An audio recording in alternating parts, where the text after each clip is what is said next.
எதிர்வரும் காலங்களில் இடம்பெறவுள்ள தேர்தல்களை மையமாக வைத்து கிழக்கு மாகாணத்தில் கிழக்கு தமிழ் கூட்டமைப்பு உதயமானது. இதன் ஆரம்ப நிகழ்வு மட்டக்களப்பில் இடம்பெற்றது.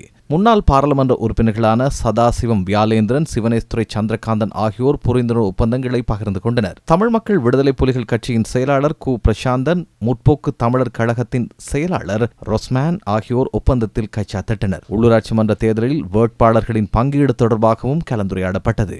தமிழர் முற்போக்கு கழகத்தினுடைய உடன்பாட்டின் அடிப்படையிலே தமிழக விடுதலை புலிகள் கட்சியாக நாங்கள் கிழக்கு தமிழர் கூட்டமைப்பாக எதிர்வருகின்ற உள்ளூராட்சி தேர்தலை இணைந்து போட்டியிடுவதென்றும், எதிர்காலத்திலே ஒரு பலமான சக்தியாக தமிழர்களுடைய வளர்ச்சியிலும் எதிர்கால நலனிலும் ஒன்றுபட்டு செயல்பட்டு உறுதியான ஒரு அரசியல் கட்டமைப்பை உருவாக்குவது என்கிற அடிப்படையிலே ஒப்பந்தத்தை அமலாக்கும் முகமாக நாங்கள் கையெழுத்து இட்டு கிழக்கு மாகாண வாழ் தமிழ் மக்கள் உறுதியாக இந்த நிலைகளை அவதானிக்க வேண்டும். கிழக்கு மாகாண தமிழ் மக்களினுடைய சுபிட்சத்துக்கான ஒரு மிகச்சிறந்த ஆரம்ப புள்ளியா நான் பார்க்கின்றேன். எல்லோரும் ஒரு கூடையிங்கு ஒன்றிணைய வேண்டும் என்ற எல்லோரும் எதிர்பார்ப்பு. அந்த எதிர்பார்ப்பின் ஒரு முக்கியமான கட்டம் தான் புரிந்துணர்வு ஒப்பந்தமும் கிழக்கு தமிழர் கூட்டமைப்பினுடைய ஆரம்பம்.